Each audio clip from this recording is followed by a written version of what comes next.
Good afternoon, everyone. From myself, Arnold Smit. I'm talking to you from a cold, windy and winter South Africa, close to Cape Town, small town called Stellenbosch. It's great to be with you this afternoon, and with me is Marina Schmidt. Marina and I are both from different parts of the world, but we have a connection that we share with a wonderful connection with IATC Bled in Slovenia. And this is also where we focus this webinar on, and where we will have also a wonderful seminar coming up. So you will see that both Marina and I, we have academic experience, but at the same time also practical consulting experience.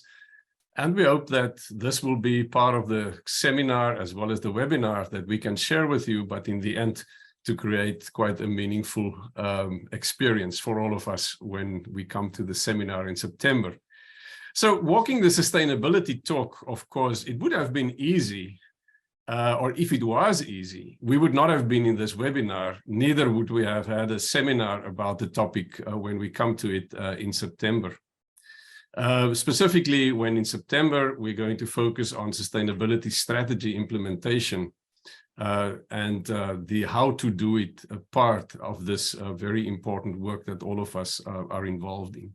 But for the webinar, we have a little bit of a different focus. And there are basically three things that we would like to do this afternoon. We want to give you a light introduction so that we just are part of the same conversation.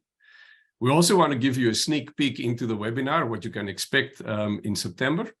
And then, of course, there will be an opportunity to discuss and ask questions towards the end so that we can learn more about the things that concern you, the issues and the questions on your mind. I will kick off by focusing more on the strategic elements of this conversation.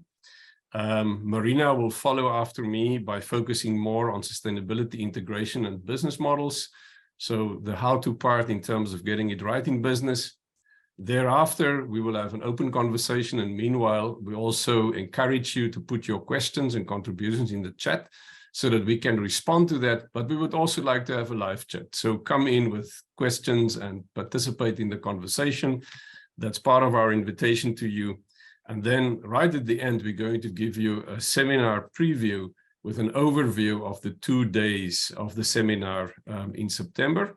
And then we will wrap up, hopefully around 1:45, because it's a very condensed and very focused conversation that we want to have. So if I can take the opportunity to kick off, I truly believe that when we talk about sustainability, it is something, yes, that is very topical, and it can be very conceptual. It might, for some of us, come across as very theoretical. But in the end, it is extremely personal. And if I can just maybe make it personal from my perspective with kind of 3 examples, then I can highlight, for instance, the fact that a few years ago, in the midst of a severe drought in South Africa and in the area where I live, we built a new house. We couldn't do it as in the past. We couldn't plan as in the past.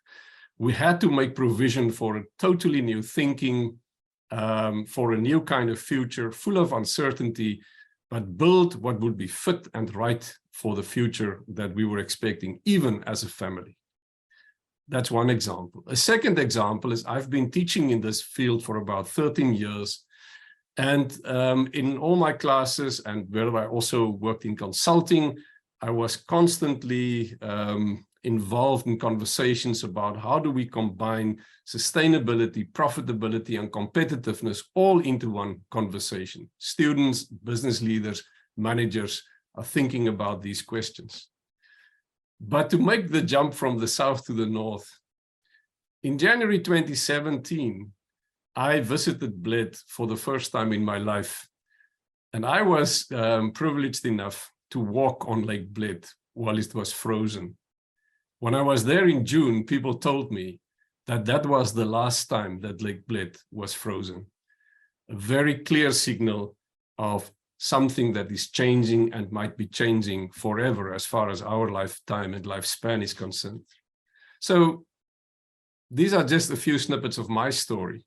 So if I go to your own stories, maybe you're also feeling the crunch where domestic life and business performance come together in a space where you experience severe climate change, where you experience the European heat waves.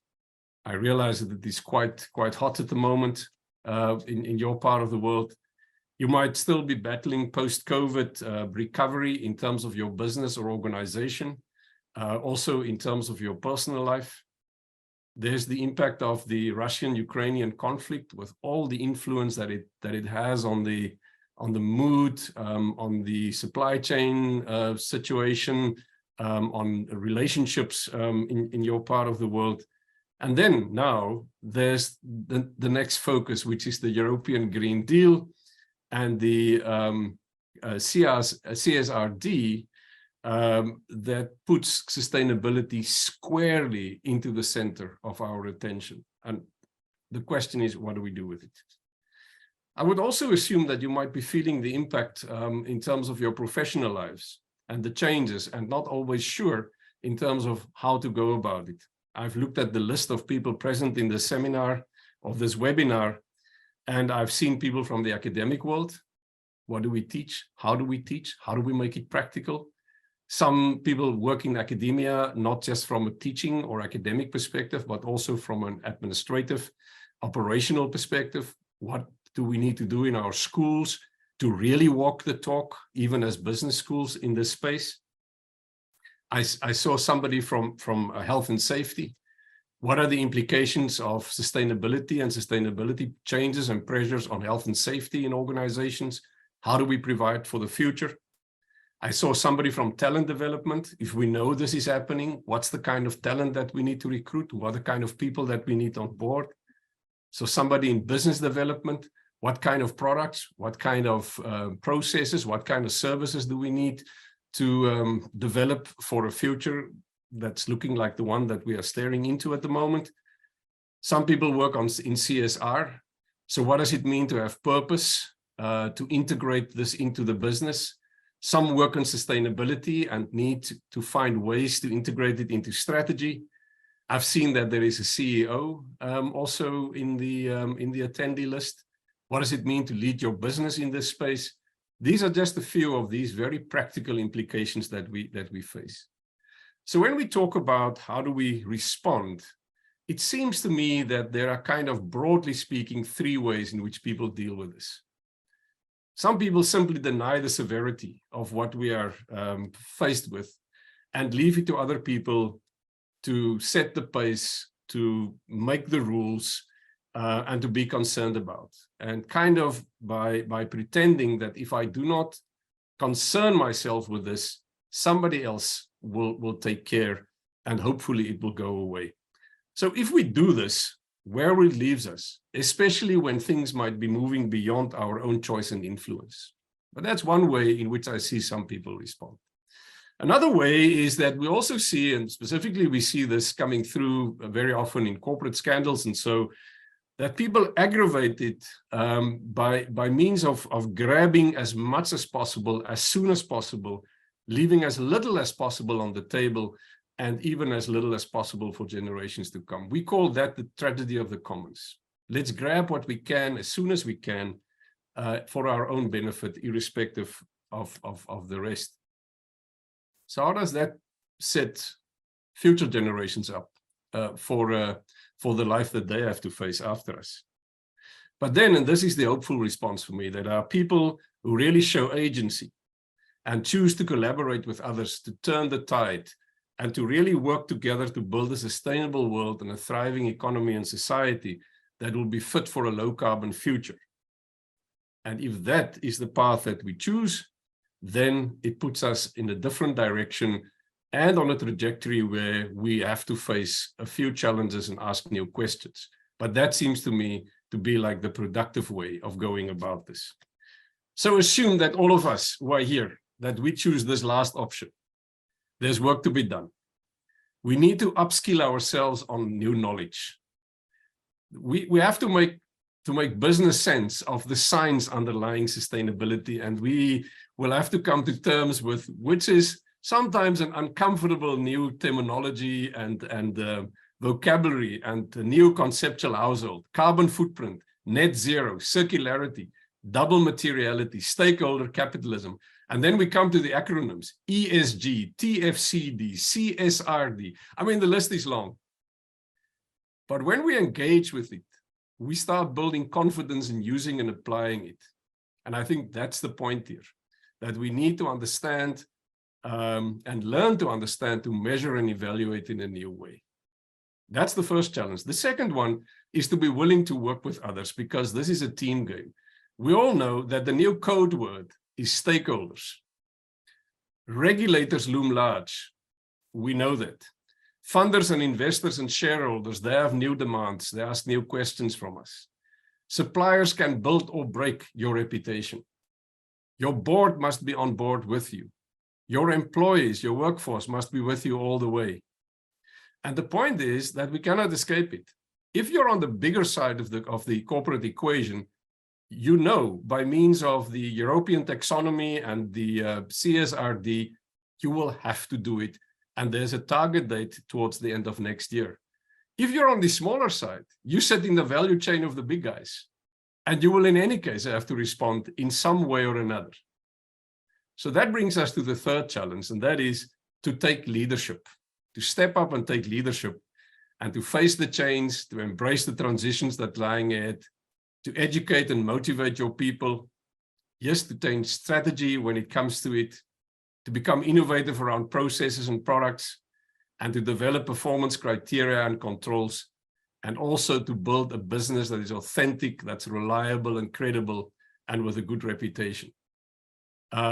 This topic around sustainability strategy leaves nothing untouched, and we will have to realize that. So while all of the above might be sounding quite overwhelming, I think there's reason to believe that it is doable. We do have examples of new business models and product innovation that points us in the right direction. There are frameworks and regulations, and whilst we might sometimes experience that as compliance pressure, they are there to provide guidance and level the playing field for us so that it's more fair. And of course, there are advisors, scientists, lawyers, sustainability experts that can assist in areas where we fall short in terms of knowledge, or where we have capacity shortfalls and need somebody to step in next to us to fill those gaps. But I don't want to fill in the detail around this. I welcome Marina again. And Marina, I think you've got lots to share in this regard. Absolutely. Thank you, Arnold, also for providing here the intro and a little bit of a background also in terms of personal stories, which I always highly appreciate, and I believe the participants probably as well. Let me also give you a little bit of a background where I'm currently sitting. So I'm actually sitting most of my time in Cologne in Germany, occasionally also with IDC Bled School of Management, so 1 week per month.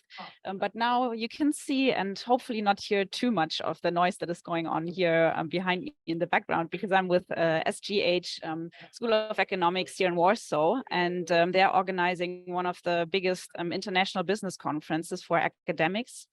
And why am I telling you this is precisely because yesterday evening we had Paul Polman here speaking, giving a keynote, the former Unilever CEO, talking about precisely what is the topic of today's webinar. So alerting us also to, what is the current status quo of sustainability in society, in regards to the environmental issues that we do face, and what is also not only the role of companies here, but also what we as academics can do to contribute and to improve.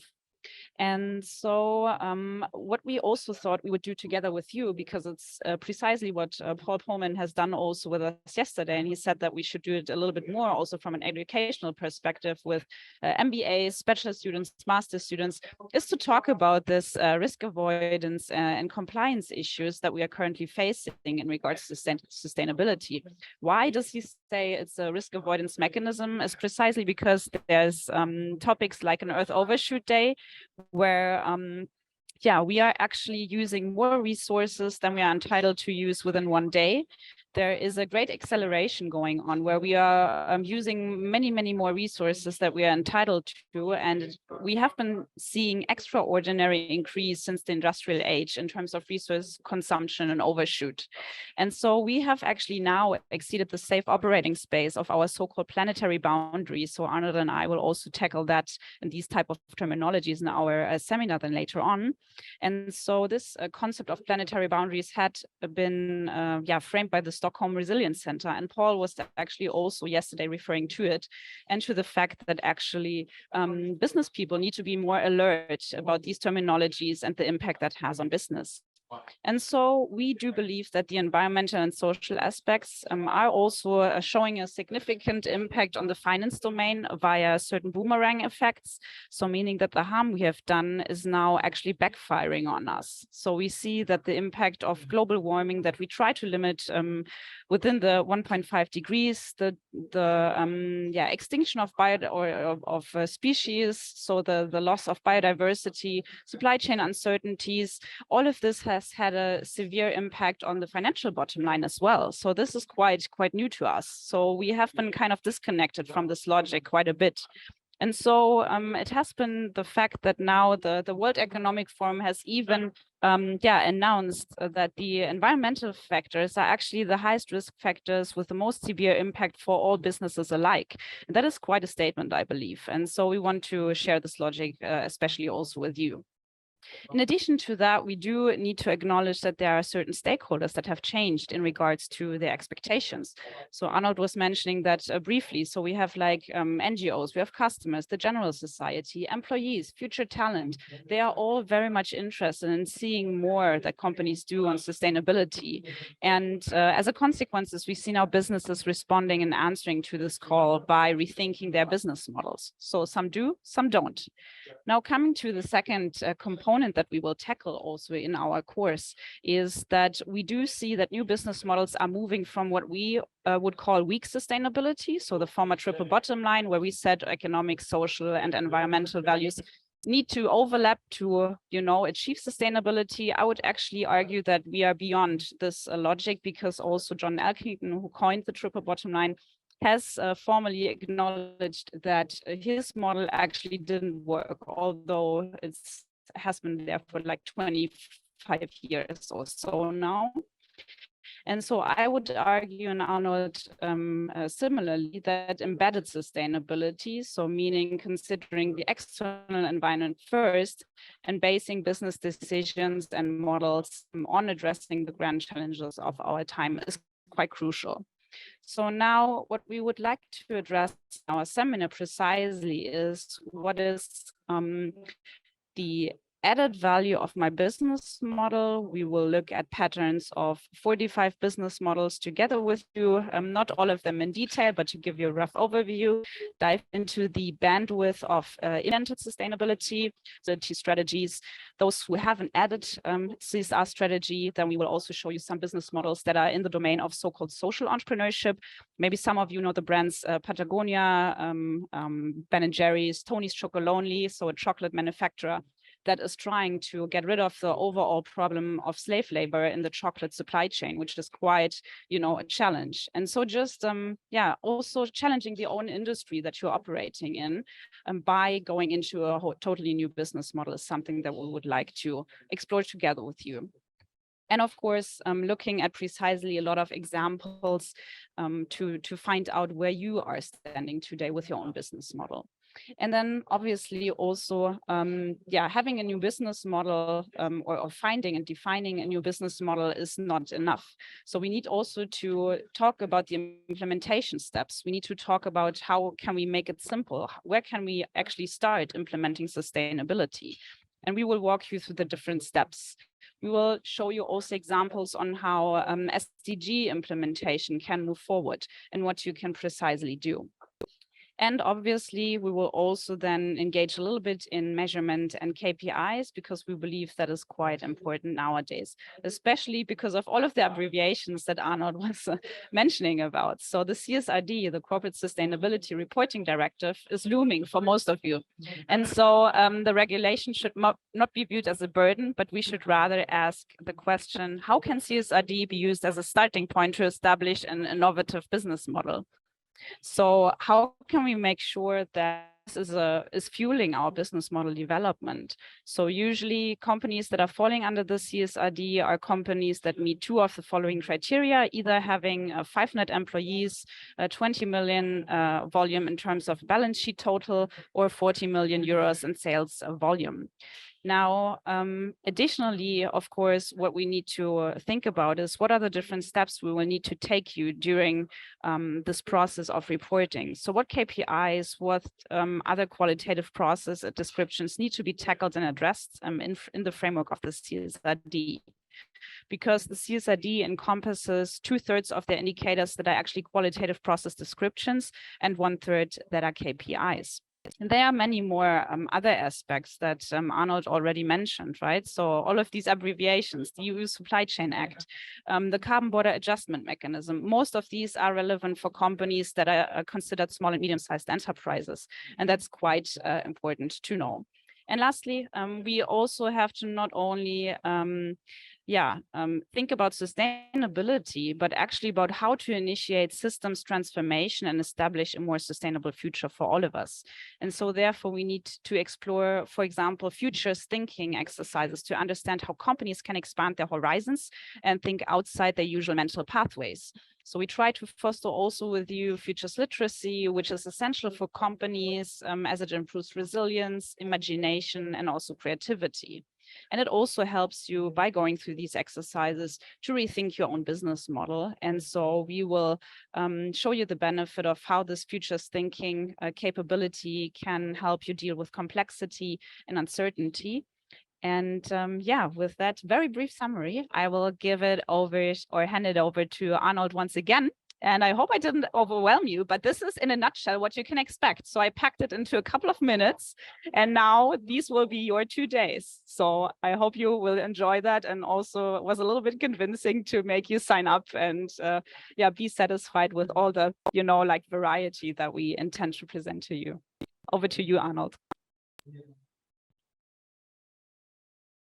I was thinking just now about all in 2 days, but can I also say that if you come with curiosity and an open mind and a willingness to learn and to journey with us, not because we have all the answers, but because we want to learn together with you as well as we proceed. That's the lovely thing about cases and stories and meeting people.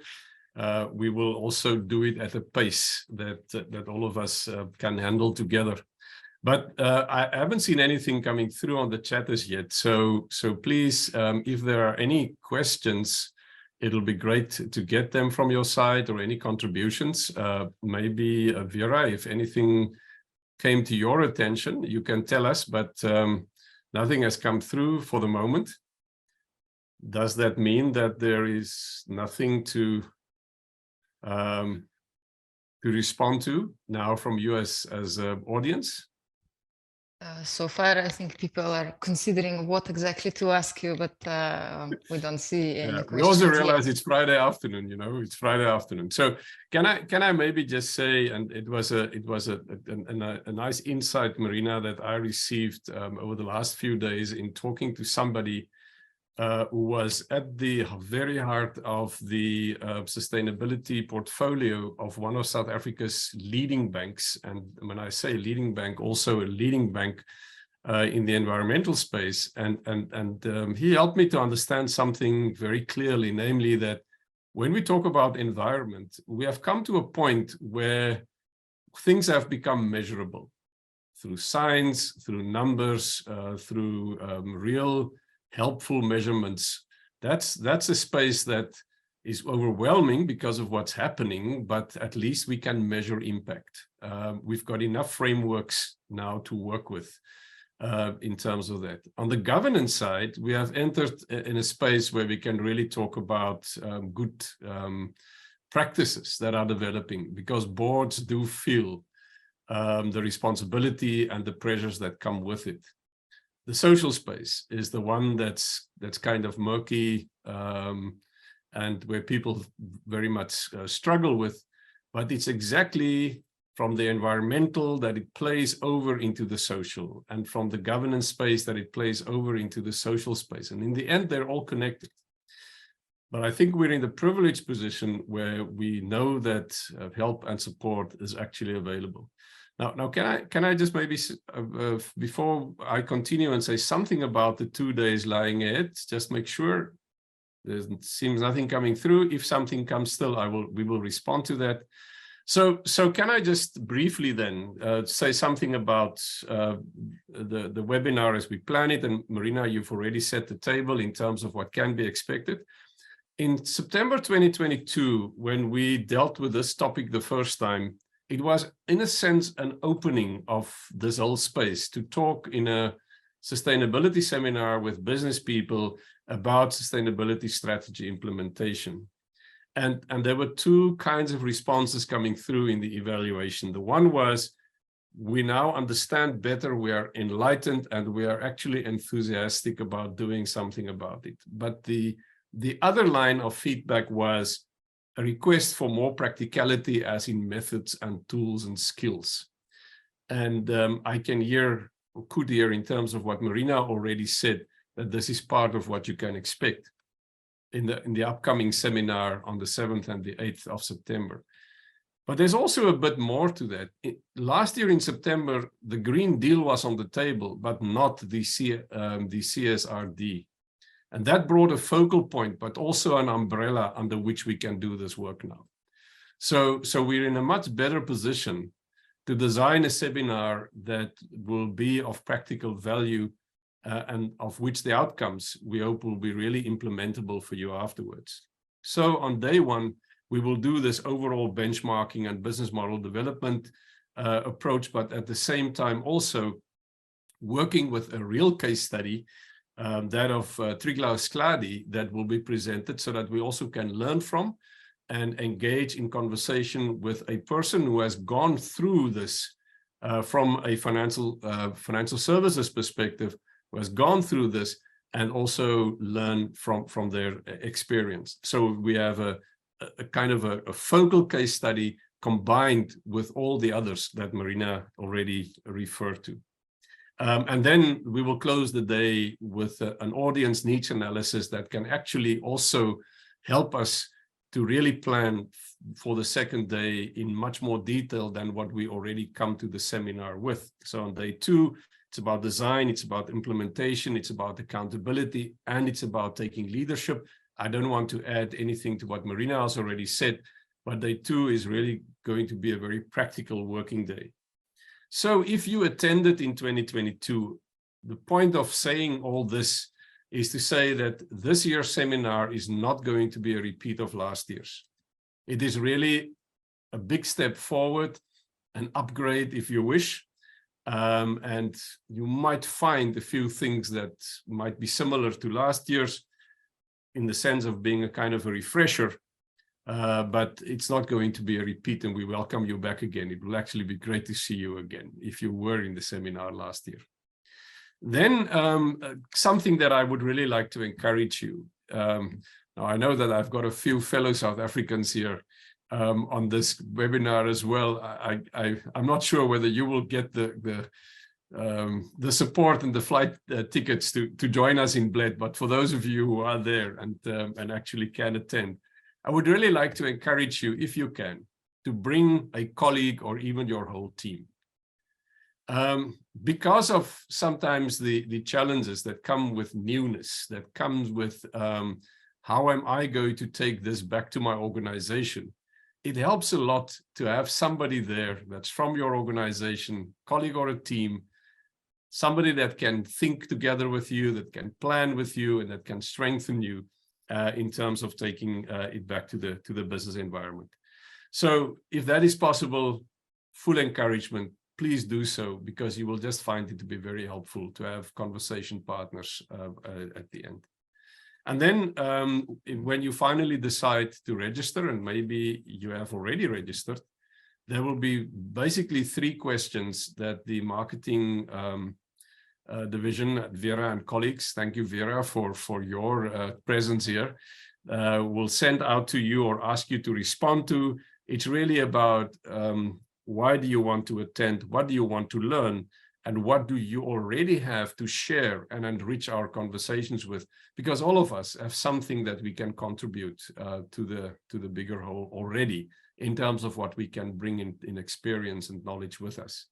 So respond to those questions because it will help us to fine-tune our planning and design for the seminar. The other information you actually have in front of you, who the seminar is for, and also the topics that we will cover. You will see from the topics, yes, we are going to look at the context. We're going to look at futures and business model innovations, strategy design, implementation, progress evaluation, change management and leadership. And then also how do we measure sustainability performance and success. So that's it from us. There were no questions or contributions. Either we have spoken very clearly, or you are still thinking about what you want to ask or what you would like to contribute.